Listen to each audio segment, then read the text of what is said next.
We have Debra Crane with us today. She's answering legal questions about family law, divorce, child support, child custody, spousal support, distribution of assets, things like that. If you have a former spouse and you have children with that former spouse that are about to go into college, it is now almost the end of July, and if that former spouse is not willing to pay their fair share of college costs, you need to really call Debra Crane right now so she can get into court for you and get that thing taken care of. Right, Debra? Right. Sooner the better. Yep. We're going to continue answering all your legal questions at 855-529-7469. That's 855-LAW-SHOW. And we're going to talk to Lizbeth about grandparent rights. Welcome to the Law Show, Lizbeth. Hello. Hi. How can we help you? Nice to hear someone can help us out with this, maybe. Oh, for sure. What can we do for you? Well, we're wondering what sort of rights, if any, in the state of Illinois do grandparents have? There's an ex-wife who's not allowing us to see the grandchildren. Okay. And what about your son? Is your son? My son lives out of state. They just got done going through a lawsuit, a battle, and it just finished up. And we haven't seen the kids. The last time was only like last Christmas time. Okay, and so they just finished their divorce, and were they divorced? No. They've been divorced for years. What They was just went through another court battle over money. over money? All right. Yes. So tell us a little bit, Debra, about grandparents' rights in Illinois. All right. You may have an opening here because your son, of course, is willing to grant some rights, and he lives out of state. And, the best bet is, of course, if you can get on some sort of good terms with the mother of the children. But if that's not happening, you can call me, see a lawyer, and you may have a door open because they're divorced. So you may be able to do something. So, Debra, what would you do? Would you file a petition to enforce grandparents' rights? Would you file it in the name of the son and say, hey, I want my kids to be able to see my parents. It's important to me that they know my family and that my family know them so that they have a good feeling about me and blah, blah, blah, things like that? Or do you file it in the name of the grandparents? We've had a bond with these children since the day they were born. That's what I mean. But And if you're not exercising that bond, it could, maybe be deterred a little bit. So what I'm asking Debra is, do we file it in the name of the grandparents? Or we file it in the name of the dad? Yeah, the grandparents actually come in on the petition. But something else just occurred to me. If your son, the father of the children, lives out of state, his parenting schedule is probably not as heavy as it could be if he lived in state. Perhaps we could get his time extended and you could see the kids on his time. Maybe. Which is what we did request that when they were going through mediation, but she'll have nothing to do with that.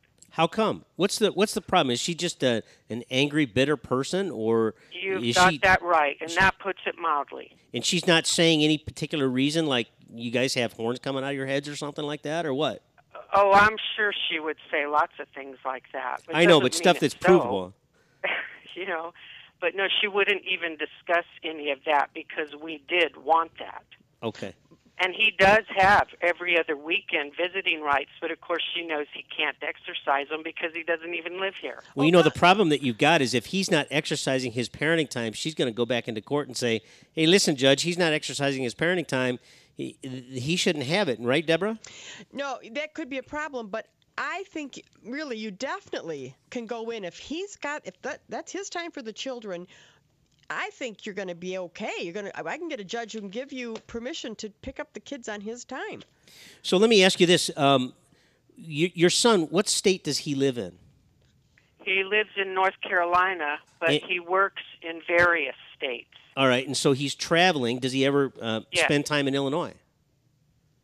Well, especially over this last year when they've been going through this battle, he was working in Kentucky for a while. Mm-hmm. And so because he was closer, he was able to come more often. And we would have them here because he would stay with us, and he would get to visit with the children then. Okay. But, of course, as long as he's away, none of us get to see the kids. No, you got to correct that. That's not good for the kids. Oh, we would love to. Yeah, well, you know how to do that, don't you? No. You got to call 855. Because I didn't even think grandparents had rights in this state. Yes, they do. They absolutely do, and Debra Crane can enforce them for you. And all you got to do is get in touch with Debra Crane and sit down and talk with her. She doesn't charge for the initial consultation, and we'd be happy to have you do that if you're interested in doing that. Wonderful. All right. You know how to get in touch with Debra Crane? No. You call 855 Law Show during regular business hours. Okay. Or do you have email? Yes, I do. Email me questions@thelawshow.com. Okay. And give me all your contact information. I'll forward it to Debra. She'll be in touch with you Sunday or Monday. Okay? Thank you very much. Very good. Thanks for calling the Law Show. We're going to continue answering all your legal questions at 855-529-7469. How awful is that, Debra? Somebody not letting the grandparents see the kids. Kids would love to see that because kids know they're going to get spoiled by Grandma and Grandpa. That's right. It's a win-win everywhere, and like you said, it's a bitter spouse. And usually, if you could get into court, they will let the grandparents see the children. It's best for everybody. They'll have it in the order that no one can badmouth the other adult. They shouldn't. I think we need a new nationwide rule that if there's a bitter ex-spouse as determined by a psychological evaluation, that they shouldn't get any time with the kids at all because they're just troublemakers. That's all they are. And it's not untypical. I bet you see it a lot with your clients that you have. Well, you do. And, more importantly, the judges see this a lot. And, Brian, the judges are thinking like you are. They are tired of it. They appoint guardian ad litems, child reps for children. They set the adults aside and they say, go do what's best for these kids. Yep. Anyway, we're going to go back to the phones right now. We're going to talk to Jim. Jim, you're on the Law Show. Hey, how we doing this morning? We're doing good. How about you? Oh, I'm doing okay. I'm calling about a case that's pending. And what happened was I was out in Iowa, me and my family, and we were in the hotel room. And during the day, this was in the evening, and during the day, my 13-year-old daughter was mouthing off and disrespecting her mother, not once, twice, not to do it. And the third time she did it, I gave her a couple of swats with my hand on the rub, and next thing I know, somebody in the room next door called the cops, and they show up, and I'm in jail. That happened in Iowa? So anyway. That happened in Iowa? In Iowa. Where in Iowa? Where in Iowa?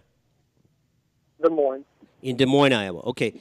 As it happens, I am licensed to practice in Iowa, but it sounds like your case is coming to an end. So tell me what it is your question is for Debra Crane.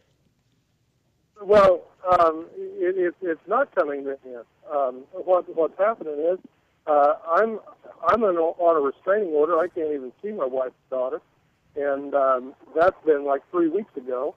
And my attorney out there in Iowa, he's telling me that when we go to court this time, it's just for the arraignment, and we're not going to have the hearing until that date's set at the arraignment, and this thing's go on for a while. Wow. Is that really the case? Well, what's happening is you've been charged. I've never been in trouble in my life. You've been charged with child abuse. I haven't seen the charges, but I'm assuming that that's what it is. Wouldn't you think, Debra? Yes, it sounds like it's a criminal matter. Yeah. And if you don't have confidence in your criminal lawyer out in Iowa, I grew up in Iowa, so I know lawyers all over the state, and I can refer you to one out there that might be able to make things go faster. But and Debra will tell you this is absolutely the case because although she doesn't do the criminal work, it often overlaps with the child custody work and parenting time. As long as you have those charges on you, until that's resolved in the right way, you're not going to be able to see that child. And you said it's your wife's daughter, right? It's my daughter. It's your daughter. Yeah. It's your my wife and myself, it's our daughter. I mean, we're a very close-knit family. I've never been in trouble in my life. Well, listen, you need to make sure that you have a very top-flight lawyer to handle this because I don't believe that corporal punishment is illegal in Iowa. I don't think it's illegal in any state. Is it, Debra? Well, it might not be illegal, but they do. It's very, they look at it whenever you're, touching a child. But Brian, you're right. Your key is right now. It's very important to get a very, very good attorney to get this off your record. Yeah, you can't. If you admit to what's having corporal punishment mean? Corporal punishment means spanking your child. Okay. Okay. And this week I got a call from Child Protection Services and had to go in for an interview. And Right. I went in for that interview, and then I guess the lady had to interview my wife and daughter and had to go to the home and had to make sure the home was livable and all the fire exits were open and we had food in the home, which we've got a very nice home. We live in a very nice neighborhood, and we don't go hungry. And so anyway. Do you live in Iowa? You found charges unsubstantiated. Do you live in Iowa? They were ridiculous after meeting everybody. Jim, do you live in Iowa? What's that? You live in Iowa? No, I grew up in Indiana. I Where- live in Indiana. You live in Indiana. So the Child Protective Services in Indiana is handling this on referral from Iowa, right? Iowa contacted them. They've got to interview the whole family and make a decision. And the decision that this caseworker came to is these charges are unsubstantiated and that this family should be together. All right. Well, listen, it sounds like you're well on your way to getting these charges gone, but I still think you need to make sure that your lawyer is top flight. If you need help finding a great lawyer, send me an email to questions@thelawshow.com. We're going to take a short break. When we come back, we'll be answering all your legal questions. Yes, at The Law Show, 855-529-7469. That's 855-LAW SHOW. Remember, if you're on the air when we go off the air on WLS and you haven't had your question answered, just hold on. We'll answer your question in The Law Show Extra. It's Brian Dailey. It's The Law Show. Answering your legal questions. We'll be right back.